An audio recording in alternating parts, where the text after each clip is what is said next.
Daniel Muñoz, que es nuestro próximo especialista, aborda un tema que a mí me apasiona. Lleva por título Nuestro pasado extraterrestre, una alternativa al creacionismo. Un fuerte aplauso.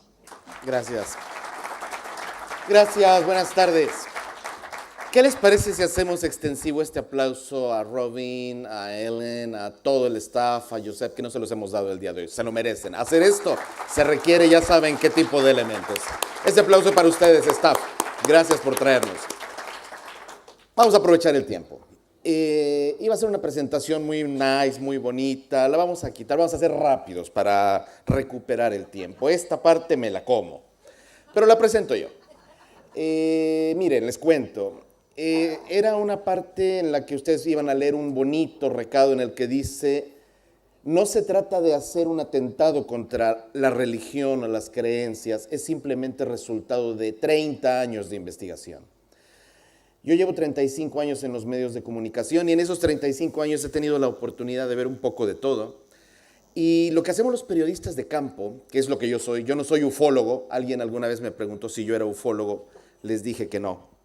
Les dije que más bien soy alguien que le gusta ensuciarse los zapatos con lodo y buscar las cosas que es necesario buscar y tener ahí guardado en el archivo la piececita necesaria para que tal vez dentro de 15 años se embone con el puzzle completo, con el rompecabezas, como decimos en México, y tengamos la oportunidad de saber de qué se trató. Ese es el caso de esta conferencia. Tuve la oportunidad de saber de todos estos temas alrededor ahora de unos 35, 40 años.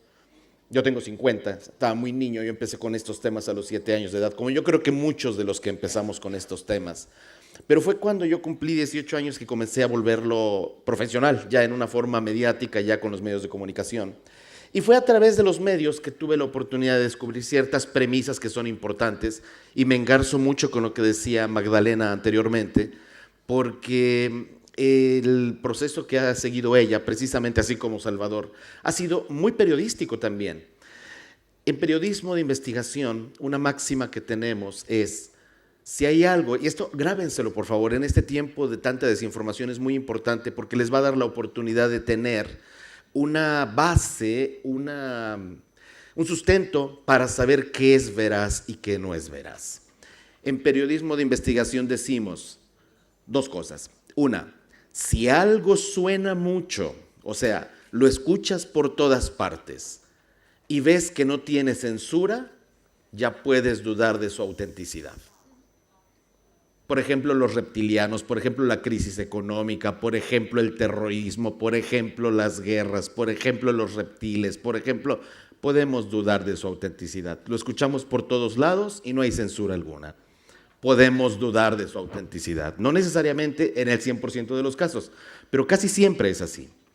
Dos, la otra máxima que tenemos es: si existe un tema del cual te cuesta trabajo entender su origen, busca el financiamiento de dónde viene, o sea, la fuente del dinero. Y de ahí vas a saber si es viable o no es viable. Y vas a encontrar el hilo conductor de tal vez quién sembró la noticia. En periodismo de información también hacemos periodismo de desinformación. Se los dice uno desde dentro. Sabemos cómo funcionan las noticias. Por ejemplo, qué curioso, el huracán que acaba de pasar en México, Irma, que fue paralelo con el terremoto que vivimos de 8.4, que después se bajó a 8.2. También había otro que se llamaba Ramón, había otro que se llamaba, no me acuerdo. Bueno, pero hablábamos de todo lo que pasaba cerca de nosotros, pero no hablábamos de los 5 tifones que estaban ocurriendo en el mismo momento, más destructivos todavía, en Japón, en Indonesia, en Taiwán, en Malasia y en China. Y es que entonces estamos viendo nada más la mitad del mundo y no solemos ver la otra mitad. Esta conferencia nos va a permitir ver la otra mitad. Ahora que estoy haciendo una serie de diplomados en las ciudades de México, Ciudad Juárez, Monterrey, las ciudades violentas de mi país, las que dicen que son violentas. Yo vivo en una, le llaman Cuernavaca, la ciudad de la eterna primavera, ahora también dicen que es una ciudad de la eterna matadera. La verdad es que estamos haciendo algo muy interesante, es un diplomado que se llama Diplomado de Formación en Alta Magia Práctica, y parte de la magia implica conocer la oscuridad. Supimos, nos dimos cuenta, y esto ahora van a entender por qué razón se los estoy diciendo. En ese diplomado tratamos de enseñarles, así como en su tiempo hicimos la dermóptica de la cual hablaba Magdalena, justamente con los temas de Jacobo Greenberg y todo. Nosotros también tenemos esto, fuimos herederos de esta tradición de enseñar esto. Tuvimos la oportunidad de darnos cuenta que si no consideras a la oscuridad parte de tu vida, entonces estás siendo mediocre con tu vida. ¿A qué nos referimos? Y es un ejemplo que creo que se los va a dejar muy claro, y con eso vamos a pasar a la investigación, porque van a darse cuenta que es necesaria la oscuridad, lo que tanto miedo le tenemos. Si nosotros, por ejemplo, asociamos el hecho de despertar todas las mañanas, qué rico, bendito Dios, ya me levanté, la vida me levanta, eso es muy rico, pero quien te hace irte a la cama ya que estás en la noche, es la oscuridad, es la sombra. Quien te hace sentir esa hambre para poder comer y estar bien toda la vida y tener tu energía, vamos a decir que sea la luz, pero quien te hace necesariamente ir a hacer pipí o popó, es la sombra. Quien te hace inhalar ese aire que tú insuflas para que tu cuerpo se alimente de ese aire y se sintonice con la pureza de ese elemento, es la luz. Pero quien te hace exhalarlo para no envenenarte con tus propios venenos es la sombra. Y no le hacemos caso a la sombra, nos da miedo, todo tendemos. ¿Saben cuál es el grave problema que hemos descubierto en periodismo y también dentro de este mundo místico? Lo hacíamos en el canal Infinito. El gran problema de la humanidad es separar lo que Dios unió. Y todo este tema lo asociamos exclusivamente al matrimonio, cuando en realidad estamos separando el equilibrio natural, estamos separando la célula, estamos separando el átomo, estamos separando lo uno de lo otro y tendemos siempre a juzgar. Esto es bonito, esto es malo. No, yo me quedo con los ángeles, los extraterrestres no es porque son malos. Y chicos, lo que estamos haciendo es ganarnos una reencarnación nueva para volverlo a entender. Vamos a repetir la lección si la evadimos, vamos a repetir la lección si no nos gusta. Y eso es lo que se está tratando, lo que está pasando en este momento en el programa cósmico en la Tierra. Exactamente eso es lo que está pasando. Y eso es lo que les quiero presentar.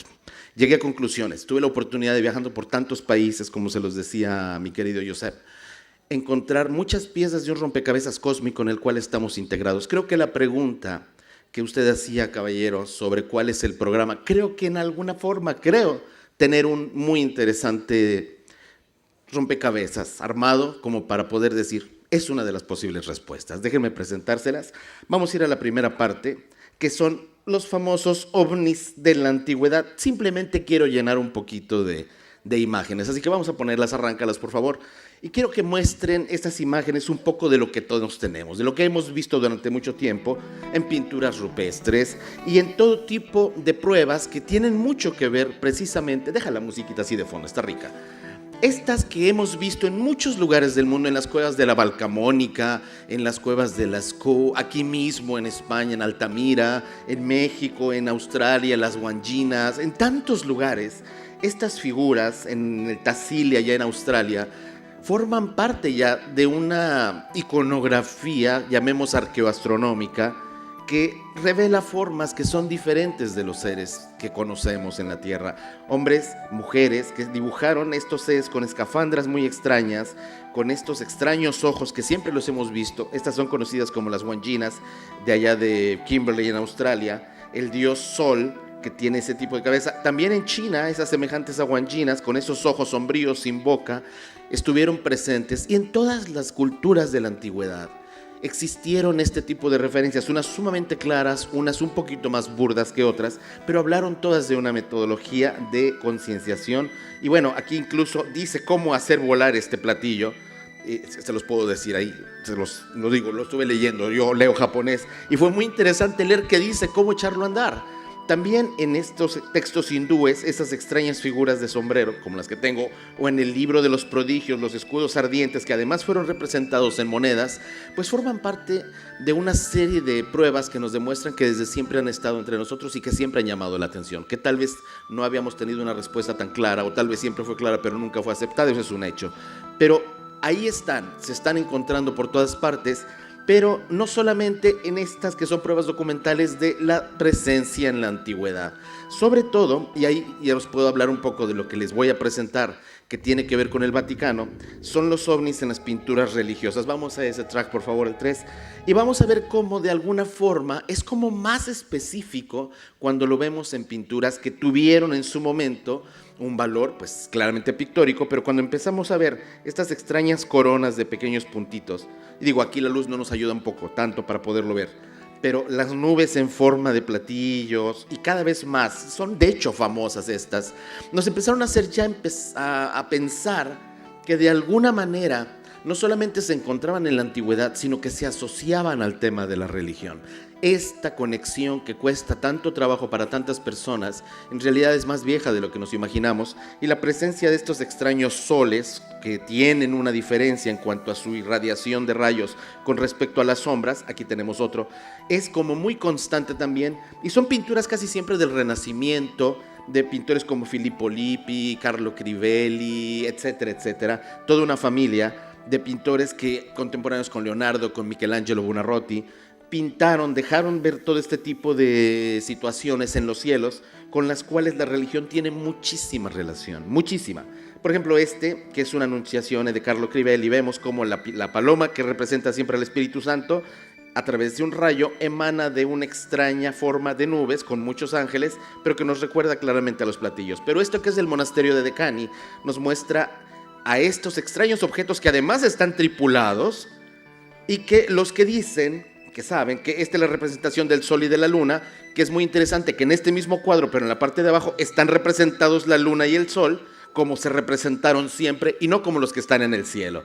Y que es en el castillo de los condes de Outremont, el Moisés recibiendo las tablas de la ley, o que es famosísimo, que es la Virgen de San Giovannino, que tenemos aquí, que ya la presentó Magdalena, aquí la vemos con un poquito más de precisión, el hombre con su perro observando el objeto extraño. Vean, el perro pero que no se entera de nada, y vean al otro hombre viendo un sol que no tiene definitivamente forma de sol. Cuando vemos estas cosas, podemos todavía especular y decir, es que de repente estaban miopes los pintores, de repente se veía algo, pero estaban miopes, de repente veían el sol. Pero no, y déjenme que les explique por qué no.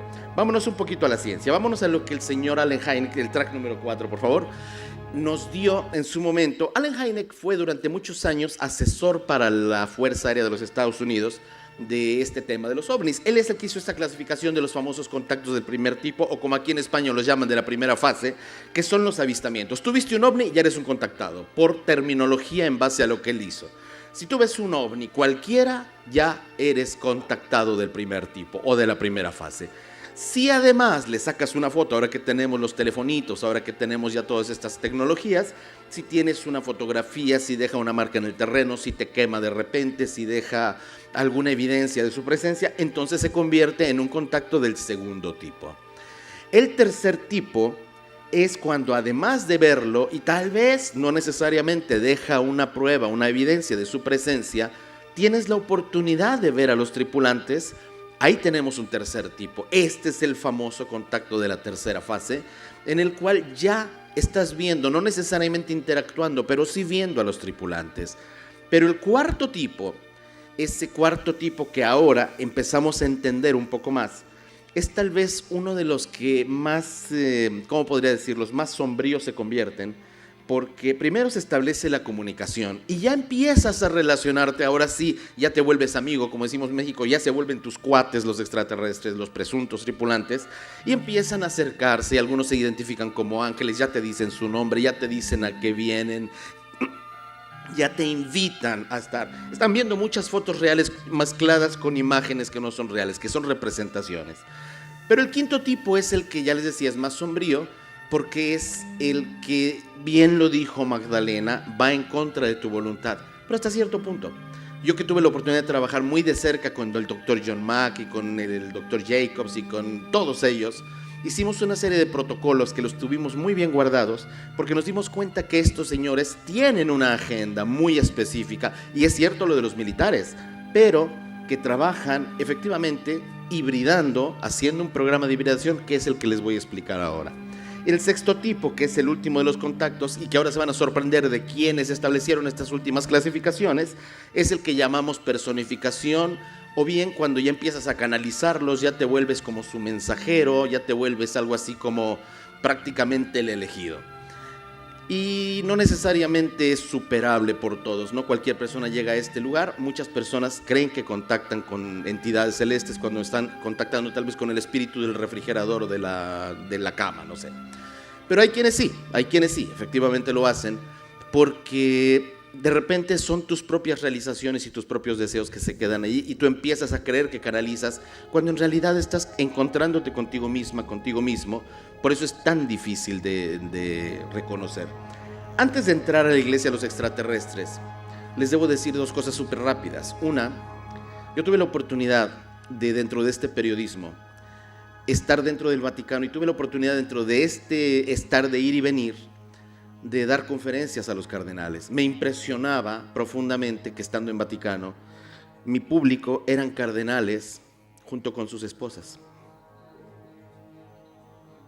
No sé si se dieron cuenta de lo que acabo de decir. Eran los cardenales con sus señoras esposas, que eran mi público, y 3 conferencias particularmente me pidieron. Una, manejo de la psicotrónica y de las capacidades mentales en la manipulación de campos mórficos de pensamiento. O sea, cómo manipular mentalmente a las personas a distancia. 2, el origen del hombre. ¿Cuál es nuestro verdadero origen? ¿Qué es lo que voy a explicarles hoy? Y 3, tenía que ver esta conferencia con, se llamaba Activando tus poderes secretos, que le dio origen a mis talleres, cómo trabajar, por ejemplo, con la dermovisión, cómo ver el aura, cómo mover las cosas con la telequinesis y todo este tipo de cuestiones. ¿Se imaginan en el Vaticano haciendo ese tipo de cuestiones, este tipo de talleres, este tipo de conferencias? Bueno, eso solamente fue el principio. Cuando yo tuve la oportunidad de estar dentro, una de mis pagas, porque no es que tenemos un carnet que nos identifica, era una comisión súper secreta liderada por Monseñor Corrado Balducci, que fue durante muchos años el asesor personal del Papa Juan Pablo II sobre temas místicos, holísticos, esotéricos y paranormales. Esa comisión estaba destinada a cambiar el catecismo. O sea, íbamos a hacer un catecismo en el cual periodistas, investigadores que no nos conocíamos entre nosotros, al final nos conocimos todos, pero no oficialmente. La idea era bajar a los ángeles de las nubes, quitarles las alitas y subirlas en platillos voladores a estas figuras. Gracias a esto pude, durante estos años, entrevistar a varios de ellos. Lo que les voy a presentar son esas entrevistas en las cuales nos dicen que los ángeles son los extraterrestres. Yo no voy a ser quien se los diga, quiero que sean ellos, quiero que ustedes sean testigos de lo que ellos dicen. Se vale grabarla, ya están transmitiéndola por Mindalia y por la Caja de Pandora. De todas formas, si la quieren grabar, grábenla, son documentos extraordinarios. Es la primera vez que los presento en España y que creo que de alguna manera nos pueden dejar pensando sobre por qué las autoridades de la religión están diciendo estas cosas. Vamos a poner ese track, por favor. Vamos a escucharlo con mucho detenimiento, porque ellos son los que hicieron la nueva clasificación de los contactos extraterrestres. Le escuchamos, por favor. De hecho, por primera vez en la historia, en el Vaticano no se descarta, es decir, la Iglesia Católica no descarta que exista vida en otros planetas, algo así como nuestros hermanos extraterrestres. Ha pasado mucho tiempo desde el día en que Galileo Galilei fuera considerado un hereje por la Iglesia Católica. El padre jesuita José Gabriel Funes, argentino de 45 años, jefe de 11 padres jesuitas de los Estados Unidos, España, Italia, Gran Bretaña y Argentina, que se encargan del Observatorio Vaticano en la residencia papal de Castel Gandolfo, defendió nada menos que en el Osservatore Romano, el diario oficial del Papa, la posible existencia de vida inteligente en otros planetas, y aclaró que en esta convicción no hay un conflicto con la fe en Dios.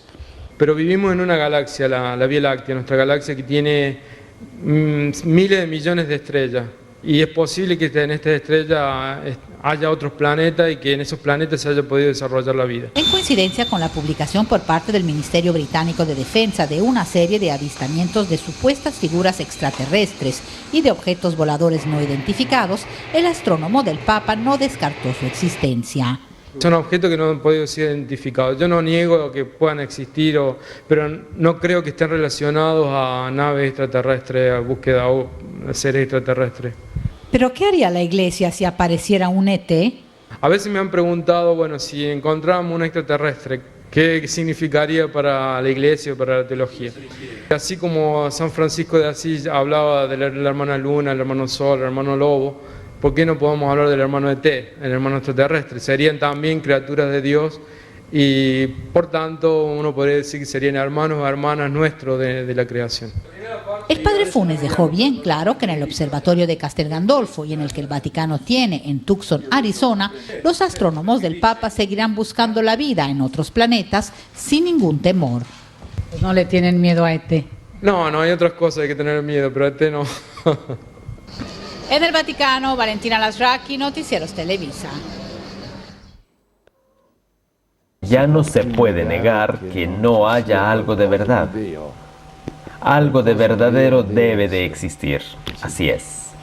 No están en contraste ni con nuestra religión católica, ni con las protestantes, ni tampoco con otras religiones, porque en todas las religiones hay un Dios, que lo llaman Alá los musulmanes, o que lo llaman Dios los cristianos, es decir, y también incluso con los hindúes. Yo no excluyo ninguna religión que tenga contraste con los ovnis. Y es precisamente por esto que yo digo que ojalá que yo pueda también volverme promotor para que en el ambiente nuestro religioso se conozca siempre más el problema de la ufología. Pero llegará un día en el cual todos los sacerdotes hablarán de esto, porque también hablarán los obispos, hablará incluso otras personas en la jerarquía, y se uniformarán. Y después lo que yo digo de estos ovnis, pero tenemos que estar agradecidos a los ovnis porque rezan por nosotros. Habrán ya rezado, ya, especialmente en este momento de esta crisis. Como están, nos encontramos en Ecuador, nos encontramos con una de las personas que teníamos verdaderamente ganas de conocer personalmente y sobre todo de preguntarle todas estas cuestiones que siempre han resultado, por lo menos para mí personalmente, fascinantes y que estoy seguro que para todos ustedes pueden resultar igualmente fascinantes. Monseñor Higinio Alas, que está aquí con nosotros. Monseñor, tanto gusto. Para servirle, Daniel, encantado. ¿Qué orilla, Monseñor Higinio Alas, a acercarse a estos temas que, pues tradicionalmente los que entienden, sabemos que están como peleados de la religión, como que no se puede creer en ovnis y extraterrestres al mismo tiempo que creer en Jesús y en cuestiones religiosas? Pues para serle franco, en mi proceso de formación teológica, para llegar al sacerdocio y demás, nunca en mi vida se me había hablado así formalmente y científicamente de otros seres fuera de la tierra. Para mí fundamentalmente son seres que aman la creación entera, que han evolucionado tanto que son capaces de trasladarse sin ningún problema de un planeta a otro, de una galaxia a otra galaxia, con la magia, diríamos, de la sabiduría que ellos tienen. Teológicamente, ¿cómo se deben ver los extraterrestres, Monseñor? Teológicamente. Bueno, yo realmente, en primer lugar, los veo como ángeles. Arcángeles, querubines, serafines, potestades, dominaciones, pero también los veo como otros seres de luz que con mucha inteligencia, con gran evolución. Y estoy íntimamente ya relacionado en el campo de estar cada vez con hambre de conocimiento de la creación divina universal. ¿Hay conflicto entre creer en extraterrestres y creer en Dios? Pues hay conflicto en una inmensa mayoría del clero que todavía está cerrado con lo que le fueron enseñando y que hablar de ese tema pues era no correcto para ellos. ¿Hay censura? ¿Hay algún pecado en hablar de extraterrestres? Pecado es no hablarlo. Pecado es disminuir a Dios y tomar a Jesús como propiedad privada de los hombres, nada más. Jesús no es propiedad privada de ninguna manera de la humanidad. Jesús es el Rey de Reyes, el Rey de todos los universos, el Rey de los ángeles, arcángeles, querubines, serafines, terrestres, extraterrestres, de toda la criatura que nace del Padre Dios. La Iglesia tiene miedo de esta realidad, de que Jesús pueda ser realmente el rey incluso de los extraterrestres, que estos seres sean nuestros hermanos. Indudablemente que debe tener un miedo profundo, porque es perder lo que han creado. Lo interrumpo porque me llama la atención. ¿Serviría entonces en su visión que en este momento, visto que la iglesia está viviendo también un caos, casi al punto de un cisma, que bajaran una vez más estos seres de luz y que hablaran con el Papa? ¿Podría servir de algo? Pues habría que pensar si el actual Papa reúne las condiciones que reunía Juan XXIII para poder recibir un mensaje de esos. Porque en este momento no lo veo así. Creo que hay que esperar un poquito más, pero sí ya se hace necesario. Al Papa al que se refería era no el de hoy, sino al Papa Ratzinger, que curiosamente allá en Alemania, él era alemán. El Papa Ratzinger, Benedetto XVI, Benedicto XVI, lo conocían cariñosamente como el Papa Natzinger, allá en Vaticano. Y pues bueno, era el que se refería en este momento, y por esa razón es que se sonreía y decía, no lo creo posible. ¿Quién sabe si en este momento con el Papa argentino pudiera ser?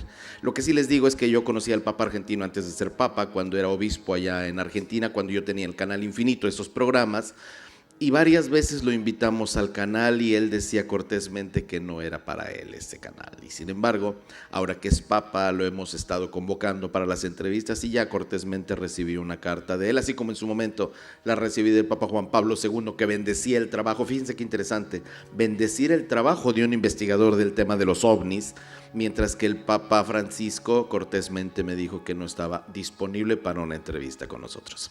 Evidentemente sabe lo que le vamos a preguntar. ¿Quién sabe si le vaya a pasar como le pasó al primero, a José Gabriel Funes, que lo obligaron a hablar? Monseñor Balducci me decía, tú tienes que ir detrás de él. Y George Coyne, que fue su antecesor, el líder del Especo, la Vaticana, me dijo, ve, él va a estar ahí, va a ser argentino, él va a hablar contigo. Pero Coyne también sabía que le iban a correr. Estuve persiguiéndolo durante aproximadamente un año y me dijo que no. Me dijo su secretaria que no me iba a dar ninguna entrevista. Y después, como a los 2 meses, esta entrevista salió al aire. O sea, evidentemente algo movieron dentro de Vaticano para que el hombre hablara y dijera que no había ningún pecado en creer en extraterrestres, que tal vez para él no era extraterrestre, pero que no era ninguna cosa mala. Entonces, es un gran paso de la Iglesia Católica que de alguna manera nos abre una posibilidad a los que investigamos este tema para poder asociar a ambos fenómenos que aparentemente están disociados, y ya les vuelvo a repetir, es el gran pecado de la humanidad, separar lo que Dios unió. Y aunque esta frase la asociamos exclusivamente al matrimonio que ni siquiera existe en el cosmos, pero bueno, para nosotros evidentemente tiene ese significado. Vamos a seguir viendo, vamos a unificar, vamos a reunificar, que finalmente es el término religión, eso es lo que significa, religar, volver a unir los conceptos. Vamos al rompecabezas. Ya vimos el tema de la iglesia y los extraterrestres, ya vimos un poco lo que hubo ahí. Déjenme que les hable de lo que encontré en Perú. Vámonos a las piedras de Ica, por favor, el track 8. El 6. Y este track nos habla de este hombre precioso que tuve la oportunidad de conocer. Fui prácticamente el último periodista latino que lo entrevistó. Y Javier Cabrera de Arquea, que fue muy criticado por sus descubrimientos, pues bueno, incluso hay quien dice, ya se demostró, pero no explican cómo lo demostraron, que es lo interesante, que estas piedras, que es un archivo gliptolítico de alrededor de 15,000 piedras, algunas de las cuales no exhibe, porque contienen cosas muy, muy polémicas, encontramos que pues cada una de estas piedras hablan de signos sagrados, de símbolos sagrados de la historia antigua de los peruanos. Símbolos como el Intihuatana, que es semejante a nuestro calendario azteca, por ejemplo, o que sería semejante a la estrella de David para los judíos, bueno, está ahí. Habla de los continentes que están perdidos, habla de estas piedras que tuve la oportunidad, yo tengo de hecho una, me la obsequió y la analicé en la Universidad Nacional Autónoma de México, en el Instituto de Geología, y me dijeron cortésmente que no me podían entregar, en México no podemos hacer esto, no me podían entregar un certificado que avalaba la autenticidad, que estaba datada en alrededor de 10,000 a 12,000 años de antigüedad, los grabados. Me dice, porque si te damos un certificado, entonces te tenemos que acusar de que estás traficando con arqueología internacional, y eso es muy penado en México. Entonces, por esa razón no les traje piedras de las que habría querido traerles, de las que les voy a presentar.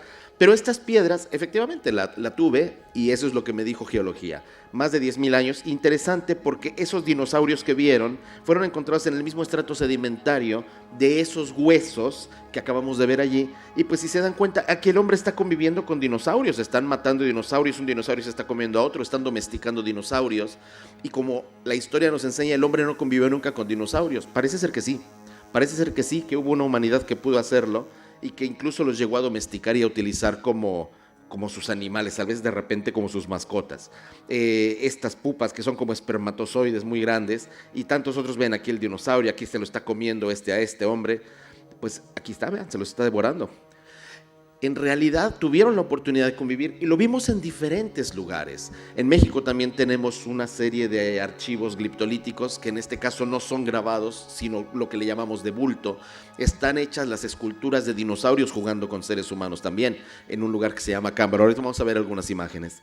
Pero entonces, ¿qué es lo que estas piedras que ya tienen muchos años de ser conocidas, que son ya famosas per se, nos están queriendo decir? Uno, que hay, este es el famoso Intihuatana, que hay estos como cometas que están en muchas piedras que vamos a ver ahora y que el hombre tiene ya instrumentos como telescopios y todo esto, véanlos, estamos hablando de 10.000 años de antigüedad de las piedras. ¿Cómo pueden tener esto? El doctor Barnard, que en 1964 fue el que hizo la primera operación de trasplante de corazón, también en las piedras se encontraron estas operaciones de trasplante de corazón y él al verlas dijo que su técnica en el 64 no era tan avanzada como la de estos señores de hace 10.000 años porque conectaban a una mujer embarazada con su sangre al trasplantado y al que lo recibía para con esta sangre evitar el rechazo.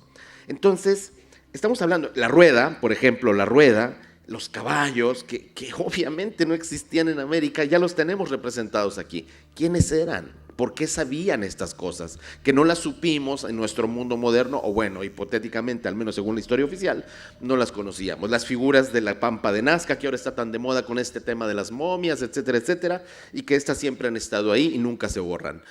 ¿Qué es lo que hay ahí? Yo tuve la oportunidad de ir 20 veces a Nazca, Ica y todo, y la verdad es que las preguntas, en lugar de contestarse, se vuelven más. Déjenme hablarles rapidísimo de Acámbaro. Vamos a esta que está aquí, a la número 7.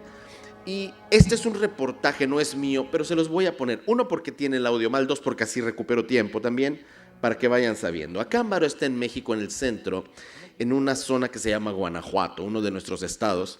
Y ahí en Guanajuato fue encontrada una serie de piedras que un doctor de origen alemán, el doctor Waldemar Jurscheth, tuvo la oportunidad de ir recuperando. Fueron más de 7.000 las que encontraron, con una antigüedad de aproximadamente 4.500 a 6.000 años, algunas incluso de 7.000, que son estas que estamos viendo, y que si se dan cuenta representan extrañas figuras muy semejantes a plesiosaurios, a tirnodontes, a estegosaurios, y les vuelvo a repetir, tienen una antigüedad de algunas 4.000 años, las más antiguas 7.000 años, y los dinosaurios, como los conocemos hace apenas, ¿cuánto? 100 años, tal vez menos que 100 años. ¿Quiénes eran estas personas que que diseñaron, que esculpieron este tipo de figuritas que estamos viendo allí y que están exhibidas? Bueno, ahora son muchas menos porque obviamente ha habido un proceso de presupuesto, pero que en México está ahí. El museo está abandonado, no hay nadie, o sea, ojalá estas personas que estamos aquí reunidas somos las que entramos en un año, yo creo, en ese museo.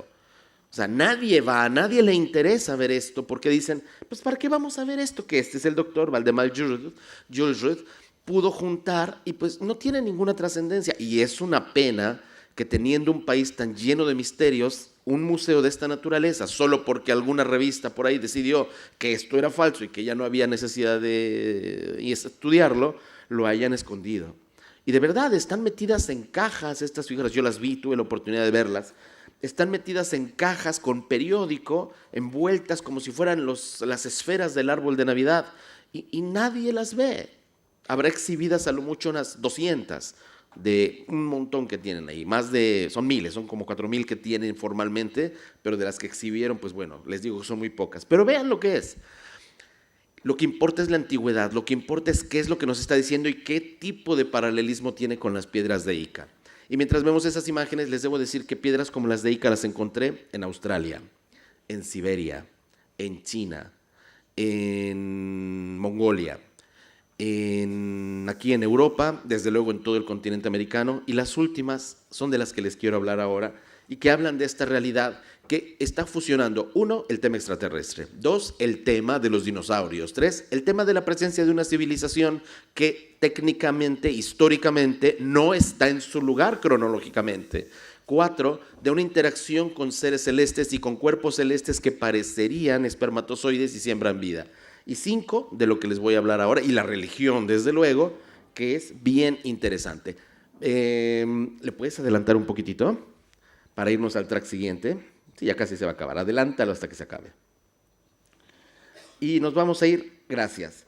Vamos a estas piedras que ahora están de moda en México, las piedras de hojuelos. Tal vez las han visto en internet. Ahí sí, regálame tantitita música de fondo. Estas piedras me gustaría que las vean con mucha profusión. Estas piedras empezaron a ser encontradas y tengo que decirlo así, lamentablemente, y tuve la oportunidad de hablar con él y se lo dije. Vino el doctor Nassim Haramein, que ahora está muy dedicado a sus investigaciones con todo este tema de los campos y de las energías y del movimiento, bla, bla, bla. Pero lamentablemente su equipo, allá por el año 2011, vinieron a México, tuvieron la oportunidad de conocer de estas piedras y se empezaron a emitir boletines de prensa en los cuales se decía que el gobierno mexicano había encontrado unas piedras en las cuales los mayas se demostraba que estuvieron en contacto con extraterrestres. Pequeños graves errores que se cometen siempre. 1, por ejemplo, en estos temas, vamos a llamarle místicos, no me gusta la palabra paranormal porque todo es normal, no es paranormal. Por ejemplo, es lo más común confundir la sábana santa y la llaman el santo sudario. No, son dos cosas diferentes, es como confundir el codo con la rodilla. Pero así le dicen, incluso lo he visto en canales como Discovery Channel, le llaman la sábana santa y le dicen el santo sudario, y no es cierto. Pues lo mismo a los aztecas los llaman mayas y a los mayas aztecas. Es como confundir a la gente de Barcelona con Madrid, no existe. Pero así lo están haciendo. Entonces, dijo Nassim Haramein que estas piedras, su equipo por lo menos, él no lo dijo formalmente, pero decían que estas piedras mostraban el contacto que los mayas tenían con extraterrestres, lo cual no es real. No podemos inventar historias, no podemos desinformar de una manera tan, perdón la expresión, tan absurda. Iba a decir otra palabra peor, pero tan absurda, dejémoslo ahí. Porque en realidad existen las piedras y estamos sin ni siquiera tener esa intención de un gobierno oculto que oculta y que manipula todo. No, por pura tontería de mi cabeza. Decir que un gobierno soporta esto es muy importante y no existe ningún documento en el cual se afirme que esto es un contacto extraterrestre por parte de ninguna instancia del gobierno de México. Y venir de fuera y decir que el gobierno lo afirme y que sea noticia mundial. Y claro, en las vísperas del 2012 pues todo se valía porque venían las profecías mayas, se iba a cumplir, se iba a acabar el mundo. Ya sabrán en qué lugar del mundo hubo millones de personas. Tal vez alguno de vosotros estuvo por allá, en la tierra maya, y ni se acabó el mundo, ni los mayas estuvieron en contacto como estas piedras afirmaban, o por lo menos Nassim Haramein y ellos decían. Y cuando vino a México recientemente se lo dije: Nassim, pasó esto, ¿qué hay contigo? Me dice: yo no fui. En todo caso, mi equipo. Vamos, tuvo el valor de reconocerlo. Pero lo que es cierto y que no podemos negar es que las piedras existen y están ahí. Y hemos tenido la oportunidad de irlas viendo poco a poco. Y bueno, lo que nos revelan, si se dieron cuenta, no les he dicho yo nada para que ustedes las vayan viendo, es que la morfología de estos seres que tienen estos grandes ojos y esa como interacción que tienen mostrándoles bebés a esas naves, y que dentro de las naves van seres así, y que también los bebés tienen esas formas tan peculiares de los ojos, se volvió una muy interesante constante en esa zona de México. Curiosamente es un punto neurálgico en el cual se cruzan 4 estados, y que curiosamente después de que empecé a presentar esa investigación, empezaron a llegar estas piedras a nuestras manos. Las piedras de hojuelos, ¿cuántas les gusta que puedan ser? ¿3,000? ¿4,000? El día de hoy, después de todos estos años de estar en investigación, ahora nosotros tenemos en nuestro poder 15,000 piedras. Les quiero mostrar un poquito de eso para entrar ya directamente en ese hilvanar de la hipótesis, que creo que les va a dar mucho que tener a ustedes en consideración para futuras cuestiones con los ovnis. Vamos a estas que dicen imágenes de arqueología extraterrestre en nuestro track 9, por favor. Y me gustaría que vean un poco de estas piedras. Estas las tenemos en nuestro poder. Esas son mis manos, ahí están las pulseras que yo uso siempre. Y regálame el audiocito que vaya un poquito de fondo. Esa musiquita misteriosa es rica. Estas piedras las empezamos a recibir directamente de lo que llamamos teopisques. Un teopisque es algo así como aquí en España, ustedes tienen mucho la palabra chamán. Bueno, vamos a pensar que son como chamanes, como hombres medicina, cuidadores, guardianes de la tradición. Cuando nosotros tuvimos la oportunidad de presentar este reportaje, que ahora les voy a presentar completo, un poco más adelante hacia el final, fue interesantísimo porque esto lo presenté en el mes de abril de hace 2 años, e inmediatamente de muchos países de toda Latinoamérica empezaron a llegar personas que venían con sus teopisques y que traían ejemplos de estas piedras. Por esa razón hoy tenemos más de 15,000 en una caja de seguridad en un banco en la Ciudad de México, en una zona que ahí la tenemos resguardada, y que estamos esperando que en algún momento el Instituto Nacional de Antropología e Historia se digne por lo menos ir a verlas, porque cuando se las llevamos dijeron no queremos saber nada, porque si nosotros les damos un documento o aceptamos que ustedes vinieron con esto, y sabemos que son de los que ustedes sacan fotos y que entraron en INA, que es el Instituto de Antropología, ya con eso ustedes van a decir que nosotros las avalamos, y no podemos avalar algo que no sabemos cómo avalar. Estos son análisis en los cuales nos dicen que las piedras tienen entre 8 y 14,000 años de antigüedad. Son análisis hechos por la Universidad de Tucson, son análisis realizados en la Universidad de Bergen, son análisis realizados en la Universidad de Osaka y también realizados en Zurich. Y en todos es constante, son piedras reales, son carvings, como se dice, grabados reales que tienen esta antigüedad y que revelan lo que estamos viendo. Si se dan cuenta, algunas son de bulto como tales y otras están grabadas allí. Pues estas imágenes que acabamos de ver son las que a mí me activaron una gran cantidad de situaciones, por lo que vamos a ir viendo ahora. ¿Vieron en las piedras? ¿Puedes repetirme ese track, por favor, solamente para ilustrar? Se dieron cuenta que hay los ojos alargados, se dieron cuenta que existen esas raras relaciones entre esos seres de ojos alargados, las figuras que son aztecas y otras que son mayas también, y pues todas estas instrumentaciones, los ojos ya les digo, en algunos lugares de las piedras encontramos 3 puntos que nos han llamado mucho la atención, hoy sabemos que son, y una serie de grabados que son muy semejantes a algunos que hemos visto en muchos otros lugares, incluso hay personas abducidas que han hecho escrituras y que están ahí muy, muy claramente representadas. Son muchas piedras las que tenemos, y esas son solo las que tenemos nosotros, faltan las que están dentro de las montañas que hemos ido a ver, y que me permitieron llegar a ciertas conclusiones para poder activar las cosas. Uno, que efectivamente parecería que hay alguna relación entre extraterrestres y los hombres, que aparentemente los hijos que están naciendo, como van a ver en varias de ellas, podrían tener ojos jaladitos, así como de almendra. 3, que esto que le sale de la boca es una vírgula que significa comunicación. Ese es un símbolo que usaban los aztecas. Y bueno, ahí están los análisis. Los análisis nos muestran la consistencia de lo que estoy afirmando. Ahí está todo. Ahí dice quién es, ahí dice a quién va. La Universidad de Tucson en Arizona. Todos los valores de los análisis están ahí. Todo eso lo tenemos en nuestro poder. Todo eso. Aquí dice 5,300 años antes de Cristo. Ahí fueron los análisis realizados a través de qué metodología y todo. Pero también a mí me activaron en algo que yo hace muchos años había escuchado y que es lo que les quiero compartir. Ahora sí vamos a cambiar de track, por favor. Quiero mostrarles algo que aprendí cuando era prácticamente un niño. Aquí hay un queridísimo amigo de muchos años atrás, Marcos Amadio, que hace mucho tiempo también compartió de alguna forma las mismas experiencias que yo. Y conocí yo a un hombre en esos años que era conocido como el embajador de los extraterrestres. Conocí muchos contactados, pero este fue el primero de todos los que conocí. Él se llama Eugenio Siragusa. Y después conocí a otra mujer en México que se llamaba Marla. Bueno, hoy conozco estigmatizados 15, contactados más de 50. Y muchos de ellos son científicos, muchos de ellos son religiosos, muchos de ellos además dentro de los diferentes presidentes. Conocí 4 secretarios de las Naciones Unidas, que unos trabajaron en la sombra, otros no, y así. Todos coincidían en los mismos puntos que hoy les voy a decir, y que es lo interesante. Vamos al track, por favor.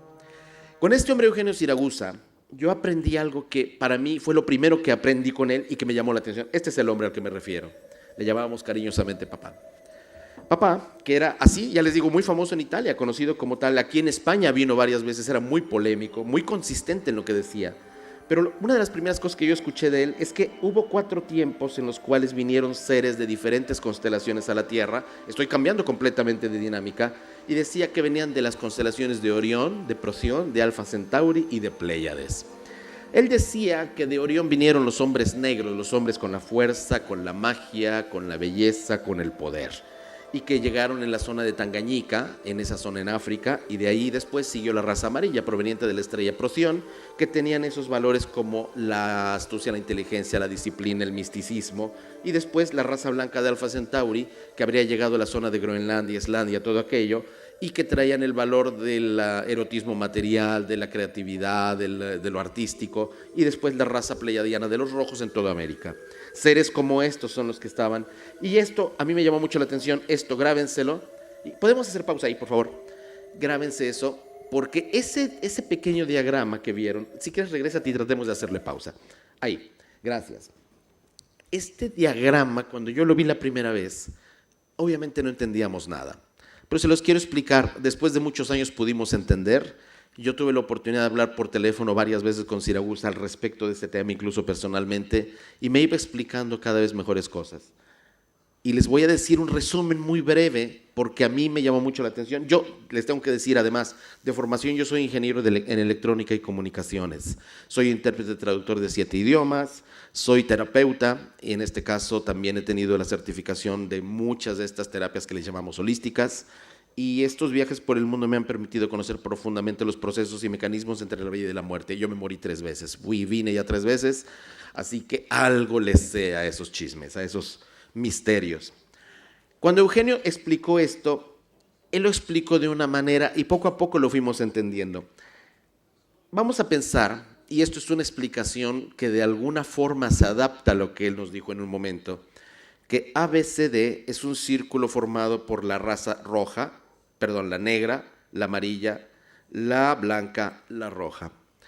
Le dijeron, yo tengo esos mensajes en mi poder, Marcos los tiene en su poder, él no me va a dejar mentir, que iba a ser un primer injerto para poder generar un proceso de estabilización con un primate, así le dijeron a él, que fue un mensaje muy interesante que después he venido investigando y que ha perfectamente calzado con todo lo que he podido aprender, que iba a ser, decían esas 4 razas, injertada en un primate que era como el animal más avanzado que podía ser adaptado para poder escapar, salirse, evolucionar, crecer, avanzar de lo que es el espíritu colectivo, que es lo que tienen los animales. Eso es algo muy interesante.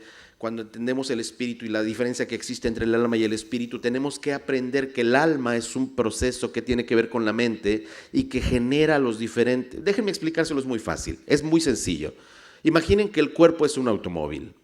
Un automóvil, ¿qué necesita para moverse? Necesita un conductor, pero necesita también líquido para frenos, gasolina, aceite, aire acondicionado, el líquido del aire acondicionado, el líquido de la transmisión hidráulica, el líquido de los frenos, el aire de los neumáticos, el aditivo del aceite y todos esos líquidos. Son 9. Curiosamente son 9 los cuerpos energéticos que tenemos y que llamamos alma. El cuerpo etérico, el astral, el causal, el plusirónico, el monádico, el neumático, el electrónico, el dinámico. O sea, eso no lo sabemos. Y además tenemos la inteligencia, que es el espíritu. Son cosas muy diferentes el espíritu y el alma, muy diferentes. Entonces, pensemos en el cuerpo como el automóvil, que requiere de 9 líquidos y de un conductor. Pensemos en el alma como esos 9 líquidos, el aire, el aditivo, la gasolina, etcétera, etcétera, y además el electrolito de la batería. Y pensemos en el espíritu como el conductor. El auto no hace nada sin los líquidos y sin el conductor. El conductor, si no existiera de cualquier forma los líquidos, se puede quedar en el auto a dormir y no andar. Y el conductor, si quiere, hoy usa el auto y mañana la bicicleta y pasado mañana, como yo hice, uso el avión para venir y ya no uso el auto. Estoy hablando de reencarnación, estoy hablando de lo que hace un espíritu. En este diagrama nos explica cómo, de alguna manera, esas 4 razas tenían que ser injertadas en este cuerpo llamado serpiente emplumada, que es algo que todas nuestras religiones, todos nuestros diferentes grupos étnicos han hablado. ¿Quién les llama dragones? ¿Quién les llama serpientes emplumadas, como en todo nuestro continente americano? Y cómo, de alguna forma, esas 4 razas, Orión, Procyon, Alfa Centauri y Pléyades, tenían que ser injertadas. y esa mezcla nos iba a dar un número infinito de mezclas, aquí lo tenemos, pero había que injertar esto que está aquí, 30 grados. Quien de ustedes recuerde la geometría, recordamos que cada uno de los ángulos es 30, 60, 90, 180, hasta 360. Pero ahí dice 390 y aquí tenemos esta como arista que sale del círculo. A Eugenio le explicaron que habría una quinta raza y que esa quinta raza solamente iba a entrar una pequeña parte a integrarse con este primate, porque no era necesario que se integrara toda. Como sabíamos de Orión, de Procyon, de Alfa Centauri, de Pléyades, de los rojos, de los negros, de los blancos y de los amarillos, hacía falta saber cuál era la quinta raza, en qué tiempo. Y en este proceso, aquí, por ciencia, por misticismo, por esoterismo, por ocultismo, sabemos que esta es la representación de la energía, es una de las principales representaciones que existen de Dios, la espiral. Y esta nos lleva, la implicación es que si la sometemos a esto, no tiene nada que ver con los nazis esto, Esta representación, la svástica, es la representación de las 4 fuerzas fundamentales de la naturaleza, a saber, la fuerza nuclear débil, la fuerza nuclear fuerte, el campo electromagnético y la onda gravitatoria, que fue apenas no descubierta, sino aceptada. Hace 100 años Einstein dijo que existía, pero no teníamos pruebas de su existencia. Hoy sabemos que es real. Fuerza nuclear débil, fuerza nuclear fuerte, onda electromagnética, onda electromagnética y la onda gravitatoria. Son 4 fuerzas, son las fuerzas fundamentales de la naturaleza con las cuales la evolución va. Si no existen, no es posible. Y tienen que girar y hacerse aplicar en este proceso para acelerarlo, que esa es la relación que existe de estas, que son pocas espirales a muchas espirales, y que el resultante iban a ser 7.465.006 seres que iban a tener ese nuevo proceso que iba a generar este injerto genético. Traducción. Iban a ser 4 razas en un momento y después un cachito de una quinta, un poquito de una quinta. Y después situaciones que tenían que ver con el mensaje. Dale play, por favor. A mí me tardaron muchísimos años en entender todo esto. Tuve que entender de mucho, de simbología, de cosas así, para este hombre que solamente cursó la primaria. Y dije, bueno, algo debe haber. Me tardé mucho tiempo en entender.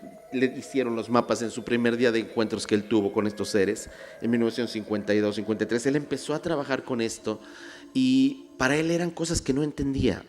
Debo decirlo, no las entendía. Él me lo contó, me dice, yo me tardé muchos años en entender los mapas que hice, sabía, por pura fe lo creía, pero yo no sabía nada realmente, que seres de Orión y eso qué. Lo interesante fue, esto me vuelve a llamar la atención, esto que está aquí al lado, que cuando empezaron a hacer ese proceso, y esto pues obviamente es una representación gráfica, de sacar a la serpiente emplumada, sí, aquí sí tenemos que creerlo por mensajes y todo esto, no de solo de Eugenio, de un montón de contactados he podido saber que este primate fue elegido como el más idóneo para poder tener un espíritu individual, porque la diferencia entre los animales y el ser humano es el espíritu, que en nosotros humanos es individual, ego, sum, y en los animales es colectivo, lo comparten. Eso es muy interesante, y no como en las escuelas vamos, ¿cuál es la diferencia entre el animal y el ser humano? Ah, pues el ser humano también es un animal, pero te dicen, pero es racional. De verdad, ojalá que no tuviéramos el cerebro. El cerebro es más luciferiano que nada, porque de verdad, con tantas dudas, tantas perezas, tantos miedos y tantas cosas que inventa, esas telenovelas que de repente nos hacen suponer historias que no existen, de verdad que nos boicotea. Pero bueno, eso de la serpiente emplumada fue un conocimiento que yo guardé durante muchísimos años. Yo esto lo supe cuando yo tenía 16 años. Y no fue sino hasta que tuve como 30 años que empecé a entender un poquito más. Pero fue cuando fui a Inglaterra, cuando empecé realmente a darme cuenta de qué se trataba. Se los voy a mostrar. Dale por favor el que sigue, que es el de genética extraterrestre en agrogramas. El 11, gracias.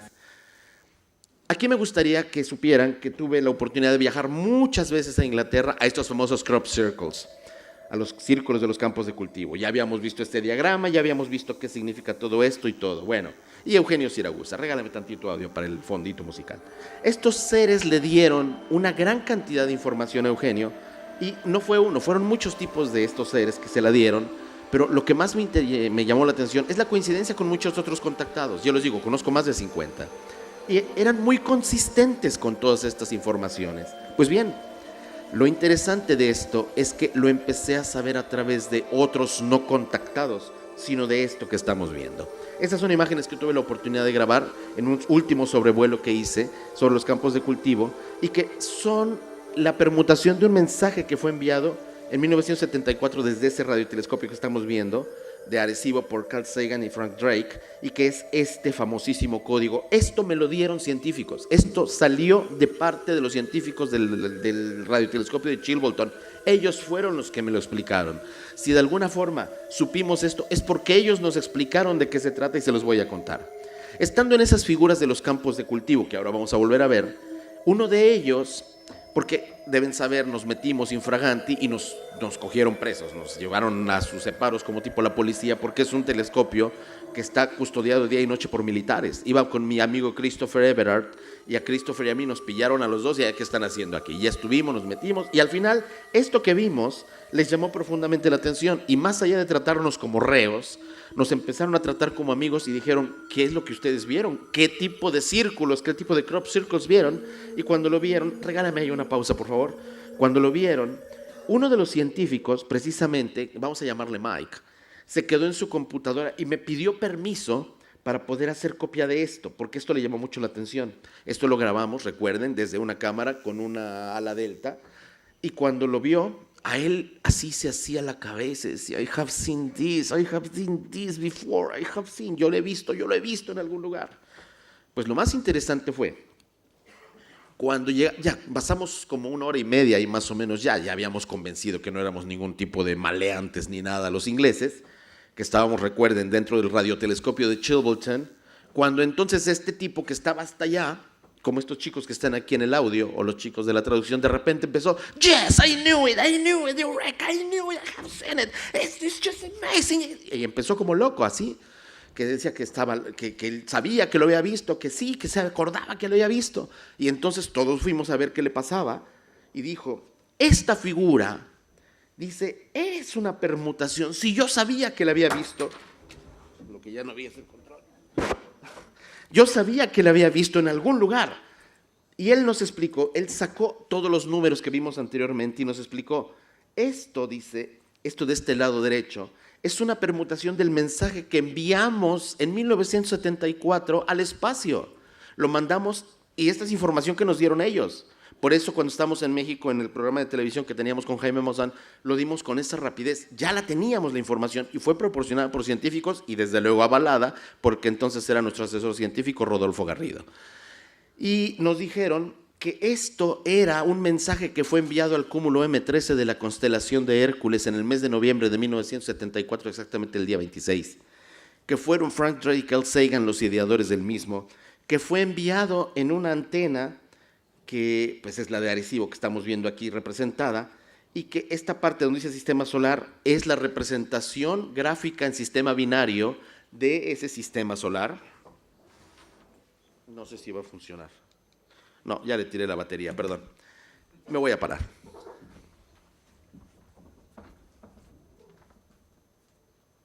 En ese orden voy a ir. En ese orden. Esta parte que dice sistema solar, en la parte izquierda representa nuestro sistema solar y el planetita levantado, ese que está ahí, ese es la Tierra. El cuadrito grande es el Sol. Bueno, aquí en este, el que está levantado es Júpiter y sus satélites. Aquí, si se dan cuenta, dentro de lo que la luz nos permite ver, hay una figura de un humano. Aquí la de un alien. Aquí, qué buena onda, gracias. Porque ya de 2 hice medio. Gracias.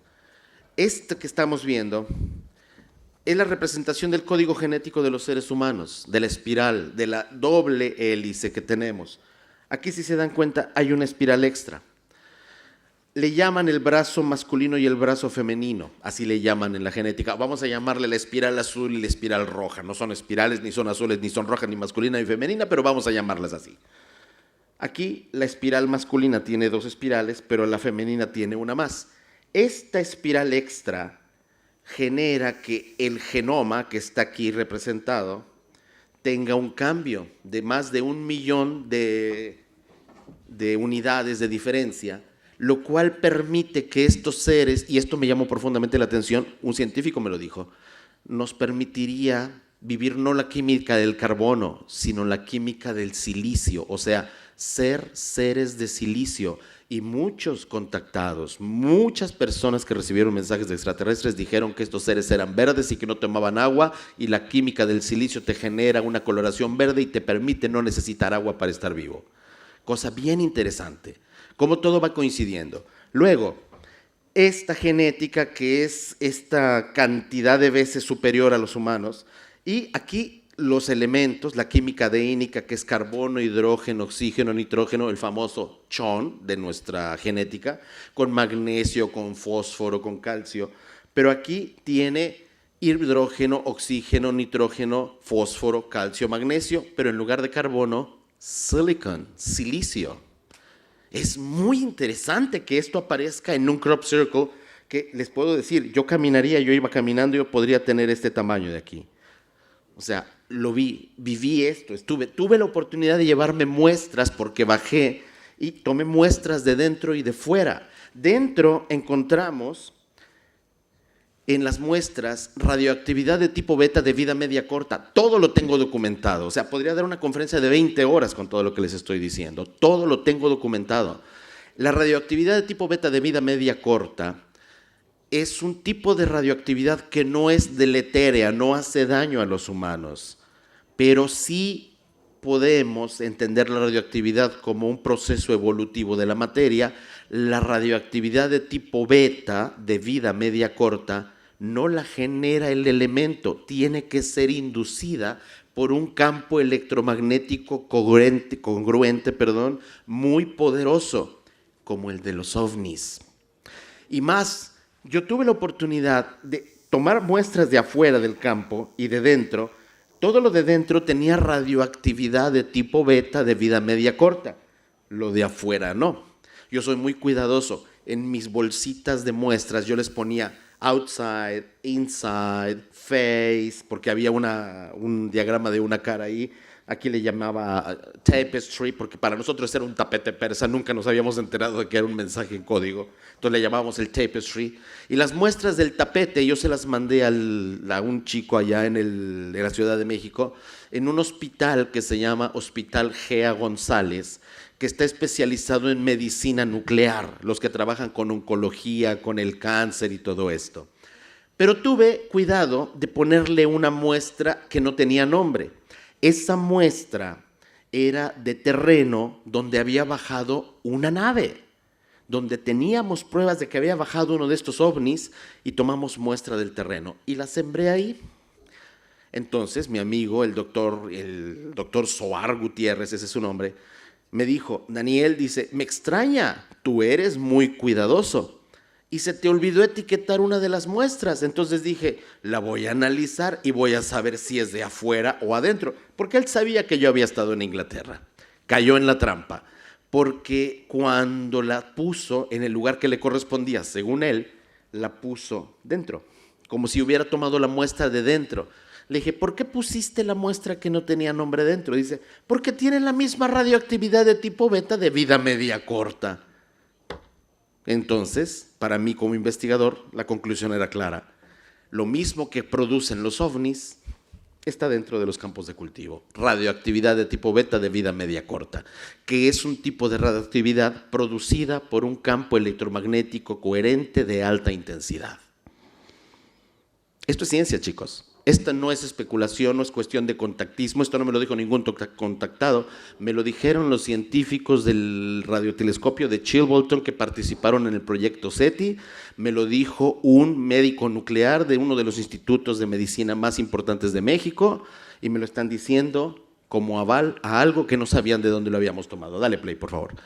Entonces, cuando ya tenemos este tipo de evidencias y de pruebas, podemos armar el puzzle completamente.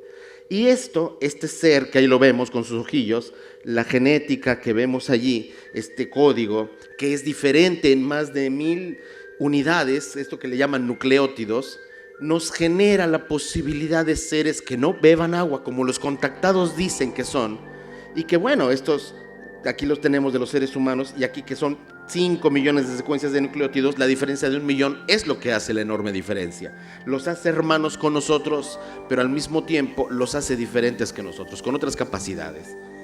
¿Dónde entran estas piedras? ¿Dónde entra todo de lo que les he estado hablando? Estos niños son producto de esta hibridación. ¿Se acuerdan del diagrama de Eugenio Siragusa, del triangulito ese de 30 grados? Mis amigos, qué curioso, qué curioso. A los que tengan memoria, por favor, saquen sus calendarios. Nos lo dijo Magdalena, entre los años 80 finales y 90, el fenómeno de las abducciones fue lo más visto, y se tuviera el doctor John Mack, Bud Hopkins, Whitley Strieber, que no lo mencionó, y tantos más. Bueno, curiosamente fue el tiempo en el que empezaron a nacer masivamente los niños índigo en el planeta. Curiosamente fue cuando las mamás empezaron a tener bebés que se interrumpían los embarazos. Curiosamente, en ese mismo tiempo llegaron mensajes en estos campos de cultivo que hablaban de una hibridación. Curiosamente, empezaron personas a salir con canalizaciones e historias que decían: llegó el tiempo en el cual la quinta raza se debe manifestar. Curiosamente, las profecías de muchas de las culturas de la antigüedad hablaron del tiempo del sexto sol, que era justamente cuando tendrían que llegar los señores de las estrellas y iban a integrarse con los seres de la tierra. Curiosamente. Y de allí, todavía cuando tenemos los agrogramas y nos demuestran un código de comunicación que claramente nos permite la hibridación, porque esto nos permite la hibridación, entonces lo interesante va resultando cuando armas el rompecabezas y te das cuenta de que todo fue puesto durante muchos años, parte por parte, para que lo pudiéramos ver. Los gigantes, y sobre todo este año 2009, que fue cuando llegaron todos estos grandísimos agrogramas. Aquí me interesa mucho, ponle pausa por favor si podemos, rapidísimo. Aquí estos son muy interesantes porque son los últimos que yo tuve la oportunidad. Bueno, ya no son los últimos, acabo de estar en julio, los volví a ver los agrogramas. Pero vean cómo este sale de la cabeza de un alien y salen 1, 2, 3, 4 filamentos. Una especie de gaviota, y esto que está ahí. Traten de recordar esto. ¿Dónde hemos visto algo semejante? 1, 2, 3, 4. La cabeza de un alien, dale play por favor. Vamos a volver a dar pausa en algún momento. Y vean. Cabeza de un alien, salen 1, 2, 3, 4 filamentos. Después aparece este, ponle pausa por favor. Y una vez más sale de la cabeza de un alien, pero ahora son 1, 2, 3, 4, 5. Y una vez más estas grecas más elaboradas, todo con una diferencia de 2 semanas entre uno y otro en el año 2009. Dale play por favor una vez más. Esto en los agrogramas. ¿Qué es esto? ¿Qué significa? ¿Dónde hemos visto algo semejante? Y aquí es donde a mi archivo se le ocurrió de repente escaparse las anotaciones, y fue donde recordé, ahí tenemos al alien, ahí tenemos las 5 bandas que están saliendo, recordé esto que le dijeron, son los códigos genéticos de cada raza. Cuando empezamos a ver esto y cuando empezamos a ver que primero eran 4 y luego eran 5, y hay un proceso de 30 grados, de 30 días entre uno y otro que aparecieron, entonces empecé a atar cabos, dije, ahí está la otra raza, ahí está la quinta raza, y curiosamente es el tiempo en el cual las abducciones cesaron. Cuando empezamos a entender, y además este año se cierra justamente con la aparición en Holanda, que no en Inglaterra, de esta inmensa mariposa que es como una permutación del hombre de Vitruvio. ¿Se recuerdan el hombre de Vitruvio? Ese que está de Leonardo da Vinci, pero ahora con alas y solamente con los chakras superiores, el chakra 7, el chakra 5, el chakra 3, y basta, ninguno de los chakras inferiores, ahí lo tienen. ¿Por qué un hombre con elevación al pensamiento, con alas para volar, no más con las piernas, sino con sustentación allí? ¿Por qué saliendo del corazón y del chakra de poder? Los que sepan de chakra saben de qué exactamente estoy hablando. ¿Qué quiere decir lo que estamos viendo? ¿Qué transformación tiene que sufrir el hombre? Esto fue en el mismo año que todo esto pasó, el mismo año, en los lugares que se llaman justamente, este lugar está cerca de un lugar que se llama Syracuse, curiosamente, allá en Holanda, curiosamente. Cuando las implicaciones son claras, lo peor que podemos hacer es ignorarlas. Vamos a cerrar con este reporte de arqueología extraterrestre. Vamos a cerrar con él porque es el último reportaje y con eso yo acabo todo lo que tengo que decirles. Y no tengo mucho que concluir. Lo único que puedo decirles es, hay que atar los cabos. Como decimos en inglés, we have to connect the dots. Tenemos que conectar punto con punto. Para mí una conclusión muy sencilla es la que vamos a ver en este reportaje. Veámoslo, escuchémoslo con mucho detenimiento, por favor. La existencia de una serie de piedras arqueológicas que desafían al tiempo, pero sobre todo a nuestro conocimiento de las culturas en México. Son piedras que presentan una serie de grabados en los cuales, aparentemente, se puede observar seres con ojos alargados y, desde luego, platillos voladores, ovnis, tal como podemos observar. Es impresionante todo lo que esto representa, así que nos dimos a la tarea de iniciar una investigación.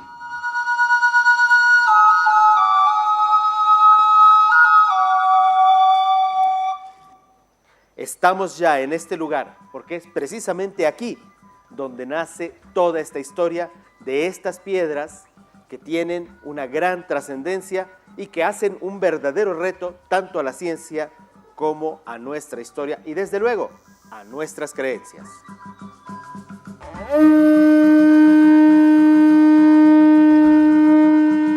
La importancia de estas piedras no radica solamente en su posible antigüedad, sino en la historia que ellas nos cuentan a través de sus grabados. En varias de ellas podemos ver ojos alargados, tal como en los casos de los llamados extraterrestres, los llamados alienígenas. Y no solamente esto, porque por si fuera poco, además de estos rostros que son tan evidentemente claros, también tenemos las imágenes de los ovnis, de los platillos voladores y de morfologías que son completamente diferentes a la humana. Algo que es verdaderamente sorprendente. Esta zona es considerada sagrada por una cultura conocida como los coyotlatelcas, que según la tradición es mucho más antigua que los olmecas, que según se sabe, solo tienen cerca de 5,000 años de existencia. Al menos así nos lo afirma don Cuco, el teopixque o bien guardián de la tradición en esta zona de México. Llegamos hasta él en busca de respuestas. Estas piedras que estaban presentadas aquí en este lugar sagrado son ofrendas de nuestros hermanos de otro espacio. Hablamos de estos seres de luz, son seres de luz, pero realmente estas piezas fueron ocupadas como ofrendas o herramientas. Estos diseños de sus ojos son los mismos diseños que de estos hermanos que vienen de otro espacio. Son seres de luz. Lo que estoy observando es cómo los niños son presentados. Sí. ¿Qué representa eso? ¿Qué significa, don Cuco? Sí, cuando un pequeño nacía, lo presentaban al Dios, ¿sí? Lo presentaban para que los cuidaran, o los protegieran, o los guiaran. Son piezas que ellos utilizaban para cada uno de sus seres queridos. Estamos hablando de una civilización que no era de la Tierra y que aquí vivió, ¿o estamos hablando de una civilización terrestre que los conoció? Estamos hablando, yo creo, de una civilización terrestre. Sí, aunque yo te digo que estos seres han estado aquí en la Tierra por mucho tiempo, toda la vida.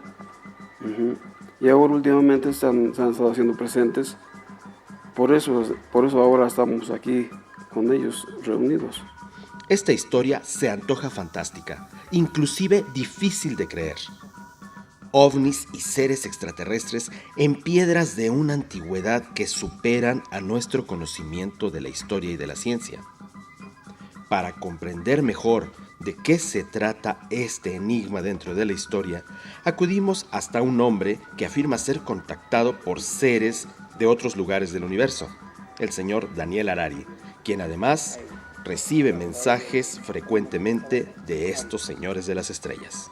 Por ejemplo, esta piedra en general es un recordatorio donde nos recuerda el origen de la humanidad, que el origen está en las estrellas. De hecho, todas las piedras están conectadas y prácticamente todas las piedras tienen signos que son parecidos entre ellas mismas. De hecho, lo que la ciencia ha estado tratando de buscar el llamado eslabón perdido, no lo van a encontrar, porque el eslabón perdido es este finalmente.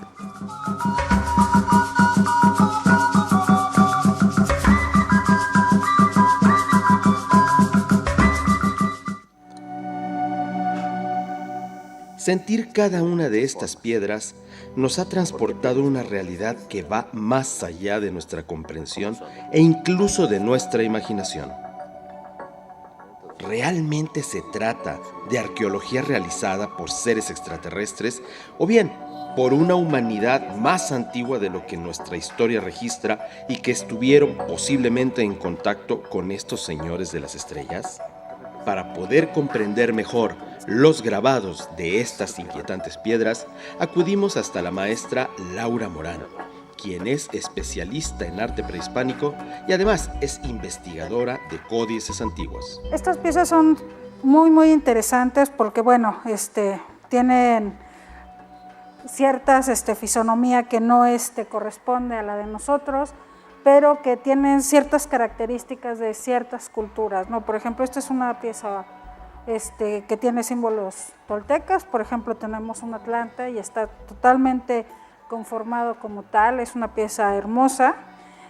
También en la parte de atrás de la misma pieza tenemos parte de lo que es información, por ejemplo, como si fuera parte de una calavera o un zompante o un mitatecutli, etcétera. Entonces esta pieza a mí en lo particular me llama mucho la atención. Este es un yolotl, un corazón, está totalmente marcado, o sea, está el corazón como si fuera el corazón humano, sus ventrículos, pero es un cuchillo, es un cuchillo como de sacrificio. Lo interesante de todo esto son las figuras que también están dentro de marcadas dentro del corazón y lo que podrían dar en información. No es difícil poder dar una información concreta de todo esto, pero están muy bien talladas y conservadas. Eso es lo que más me llama la atención. Dentro de esta investigación, también pudimos realizar análisis a algunas de las piezas en diferentes instituciones de México y de otros países. Por ejemplo, en la Universidad de Tucson, en Arizona. Todos estos estudios concluyen que las piezas son de una antigüedad de entre 8.000 y 14.000 años. Además, se pudo notar un extraño recubrimiento en cada uno de estos grabados. Esto impediría, al parecer, el deterioro de los mismos. Estas piezas no son como cualquier pieza que encontramos en el piso, que encontramos en una montaña, que encontremos en el mar, en el fondo del mar, en un río. Son piezas que han sido esculpidas, grabadas, con un terminado muy especial, con un acabado que muy pocas veces o en muy pocos lugares podemos observar y que nos hablan de que hay inteligencias que se han dedicado a preservar el conocimiento, la información y la cultura en materiales que definitivamente no pueden destruirse o al paso del tiempo degradarse y perderse esta información. Entonces, para mí la importancia radica que estos seres nos están hablando de que el trabajo que ellos hicieron fue muy preciso y lleva todo un conocimiento y toda una información para que nosotros nos enteremos de lo que ellos querían transmitirnos. ¿Será que estamos frente al eslabón perdido? ¿Será que realmente somos hijos del barro, pero también del cielo estrellado, como decían los mayas? ¿Será que nuestro verdadero origen es extraterrestre también? La humanidad tuvo contacto con extraterrestres desde el principio, inclusive desde tiempos de los dinosaurios, porque estos seres fueron los que fueron trayendo todos los elementos al planeta Tierra, fueron trayendo las diferentes razas. Nosotros tenemos un parámetro de las culturas en Mesoamérica, desde la llegada del estrecho de Bering hasta cómo se fueron asentando. Entonces, como tal, no hay un precedente de hablar de 8.000, 10.000 años de antigüedad de una pieza. Pues fueron esculpidas, conformadas, ¿sí?, y trabajadas con conciencia. Además de que tienen un acabado, un esmaltado o un trabajo cerámico muy importante. el hecho de que estén descubriéndose en este momento es importante, porque entonces la humanidad va a empezar a saber la verdad sobre el verdadero origen del hombre, que viene de las estrellas. Por eso es importante. Te decía yo que están aquí ya en la Tierra, hace por mucho tiempo, pero ahora como que siento que ya están, que ya Mixcoatl los ha enviado en todo el mundo. Lo que yo he visto el día de hoy es increíble e impresionante, porque va más allá del conocimiento del hombre. Hemos caminado todos estos kilómetros de la mano de Don Cuco, que nos ha enseñado toda la magia de este lugar y de aquí, de donde han surgido todas estas piedras. Hemos escuchado a nuestros expertos que nos han explicado lo que ellos entienden de estas que son para mí trascendentales piezas en la historia de la humanidad. Pero en esta ocasión no vamos a ser ninguno de nosotros, ni siquiera tú, sino las piedras, las que nos van a dar, sin duda alguna, la última palabra.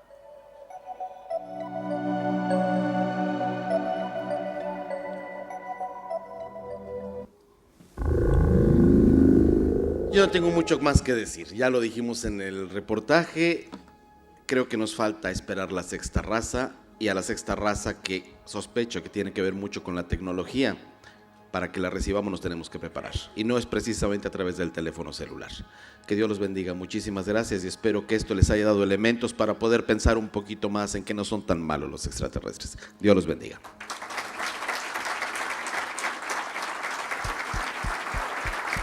Enhorabuena, pero no te vayas todavía, no te vayas, por favor, porque tengo algo importante que trasladarles. Lo primero, son las 2:10, agradezco la puntualidad casi británica, eres mexicano, pero británica, porque me dijo a las 2:10 termino, 2:10 termino. Pero, fíjense ustedes, vamos a hacer una pequeña modificación y vas a tener turno de preguntas. Bueno. Porque me dicen que a las 2:30 nos van a abrir el comedor para quienes tengan Luxury, Gold o hayan comprado tickets de comida, ¿ok? El resto, como ya dije antes, podrá buscarse la vida y comer donde, cuando y como quiera, pero a las 4, en lugar de a las 3:30, a las 4 nos reencontraremos aquí para la sesión de tarde con Salvador Freixedo. Dicho lo cual, tenemos 10 minutitos para poder preguntarle a Daniel Muñoz dudas de esta conferencia magistral que nos ha ofrecido acá en Montserrat. Así que, si tienen la bondad, quienes tengan dudas o preguntas a formular, que levanten la mano, por favor. Por aquí. Ahí está la primera.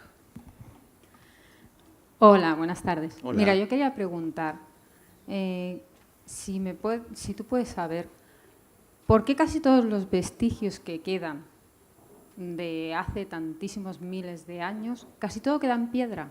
O sea, ¿por qué siempre se ha utilizado la piedra supuestamente, ya sea por extraterrestres, por quien sea, siempre se ha utilizado la piedra? Supongo que de alguna manera es lo que más permanece, porque quizás los metales pueden oxidarse, se pueden degenerar y tal, pero ¿por qué no queda nada? Algún metal hay, de hecho, pueda persistir y no se encuentra absolutamente nada de esto. Te contesto por 3 diferentes canales. Gracias por tu pregunta. El primero es de un queridísimo amigo que creo que tal vez tú conociste, Josep, el querido Rodolfo Benavides. Él escribió un libro muy bello que se llamaba Cuando las piedras hablan, los hombres tiemblan. Y uno de sus corolarios decía, el hombre tiene miedo del tiempo, pero el tiempo tiene miedo de las pirámides. Efectivamente, las piedras conservan todo, pero sobre todo es bien interesante que sepas que en las piedras, y particularmente ese tipo de piedras que es piedra caliza, y además lo que decía el experto en recubrimientos industriales, esa especie de tipo acabado cerámico les permite la longevidad como las líneas de Nazca, que tienen esa peculiaridad. Las piedras, déjame decirte, y esto es información extraterrestre, es bien interesante, lo acabo de aprender, me impacta mucho. Me enseñaron, perdón, pero tengo que decirlo si no estoy mintiendo, ya lo dije, ya ni modo. Me enseñaron, tendría que decirlo, escuché por ahí, pero la verdad es que sería una mentira. Yo tengo una conexión con estos seres, no se vale difundir, desde que tengo 7 años de edad. Pero tengo que disfrazarme de periodista, porque no puede ser juez y parte. Entonces, me dijeron por ahí que los cuarzos son como dioses en miniatura, y las piedras conservan toda la información de la creación, particularmente las zirconias. Pero las piedras contienen la potencialidad de todo lo que existe. No son solamente los grabados, sino la información que biodinámicamente está impresa, no solamente en la forma del grabado, sino lo que emana. Y para los que podemos ver las auras, es impresionante lo que sale de esas piedras. Lo que sientes con esas piedras. Estamos haciendo hospitales para sanar personas de cáncer, de esclerosis múltiple y todo, y tenemos que hacerlo muy cuidadosamente. ¿Por qué en piedras? Por lo mismo que acabas de decir tú, porque es donde permanece, porque es donde se puede guardar más información y sobre todo porque es información incorruptible. Cuando empieza a subir de nivel en segunda dimensión, cuando estamos ya con las plantas o los animales, se empieza a corromper porque empiezan a trabajar niveles mentales y entre menos cerebro, menos Lucifer. Entonces, más piedra, más rico, más puro.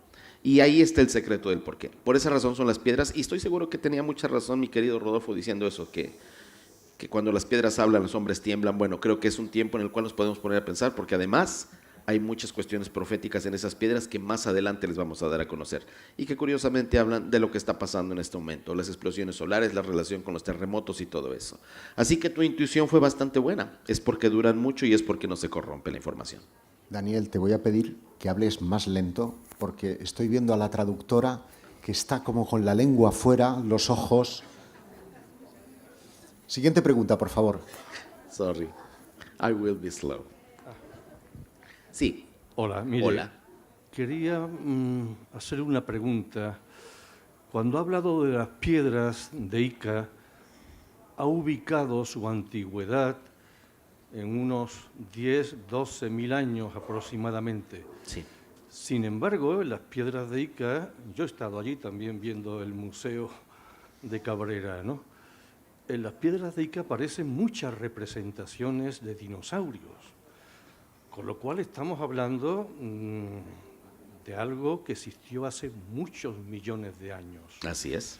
Entonces, ¿cómo se puede entender esto? Pues yo siempre había entendido, permítame que le diga, que pudo ser una raza, seguramente extraterrestre, que estuvo aquí en la Tierra en esa época, que desapareció o se marchó o lo que fuera, y dejó esos registros para que posteriormente fueran descubiertos y nos dieran una información acerca de la Tierra.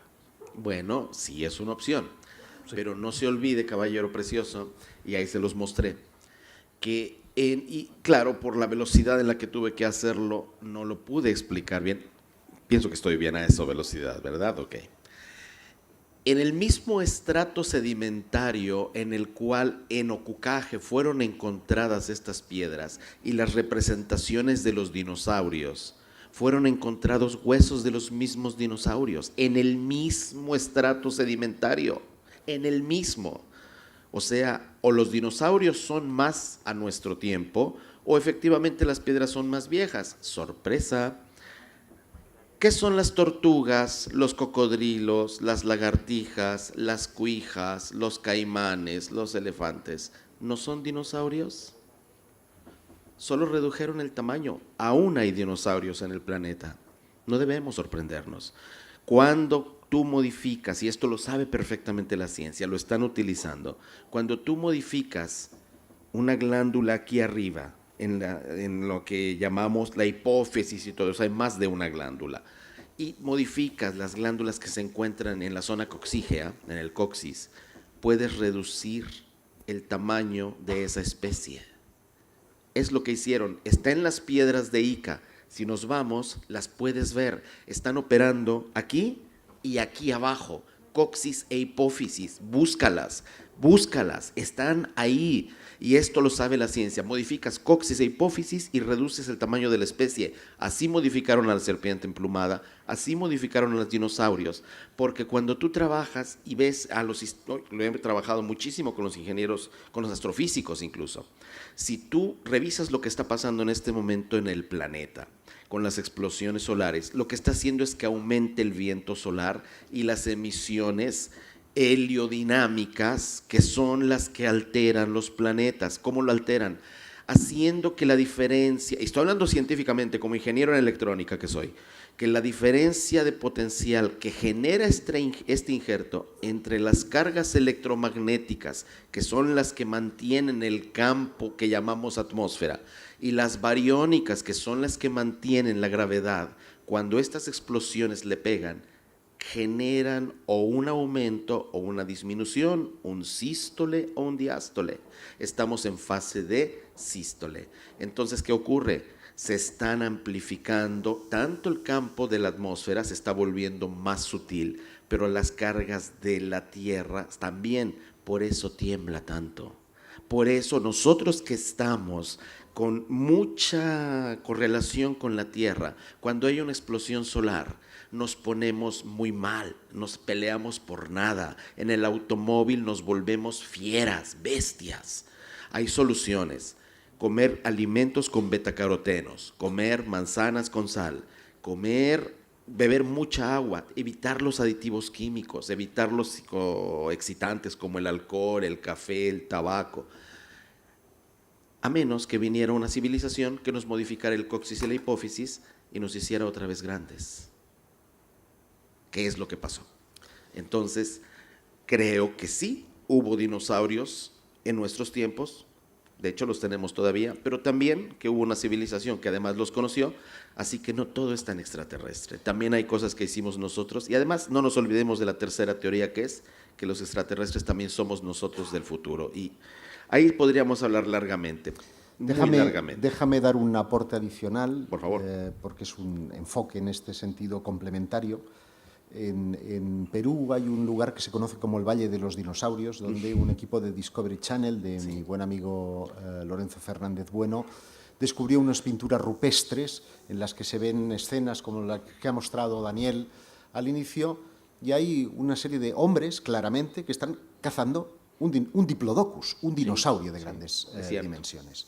Claro, esas pinturas, en análisis, dan una antigüedad de entre 10 y 8.000 años. Estamos en el mismo ratio y claro, los arqueólogos dicen, no habían dinosaurios, los dinosaurios supuestamente desaparecieron hace 65 millones de años, pero es que solemos tener una visión lineal del tiempo.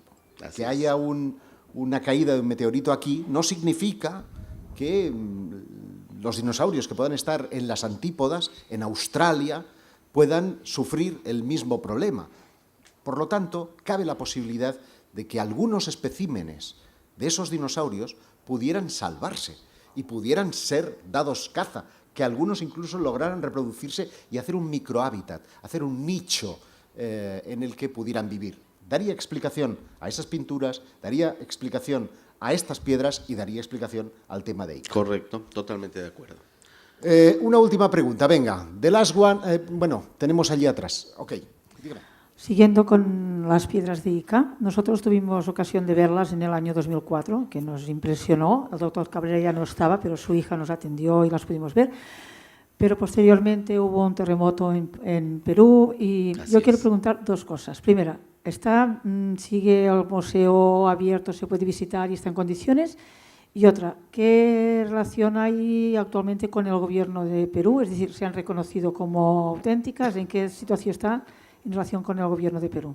Yo acabo de estar en Perú el pasado mes de noviembre y estuve ahí precisamente. Ahora, afortunadamente, lo está gestionando, afortunadamente, puedo decir afortunadamente, el hijo y una mujer que también es la hija y que, llevan el apellido correcto, Cabrera.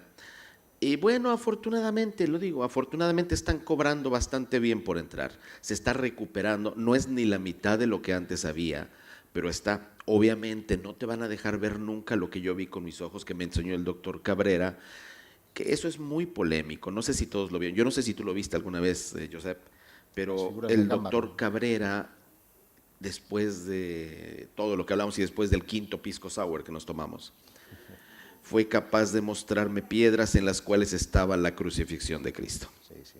Entonces, o sea, es interesante darnos cuenta de qué tantas cosas pueden esconder esas piedras. ¿Y qué está dando el gobierno de Perú al respecto de las piedras de Ica? Mira, lo mismo que están diciendo sobre las momias. Cuando venga mañana Jaime Maussan, él está ahora muy en contacto con ellos y le ha tocado vivir el escarnio, literalmente, y el lamentable, ¿cómo podemos decir?, la indiferencia, la indolencia de un gobierno que no es capaz de reconocer un patrimonio de tal tamaño. Es clara la implicación, es clarísima, no les interesa, como pasa en mi propio país, no les interesa, pero es claro que ahí está. Damas y caballeros, demos un fuerte aplauso a Daniel Muñoz. Muchas gracias, hermano. Muchas gracias.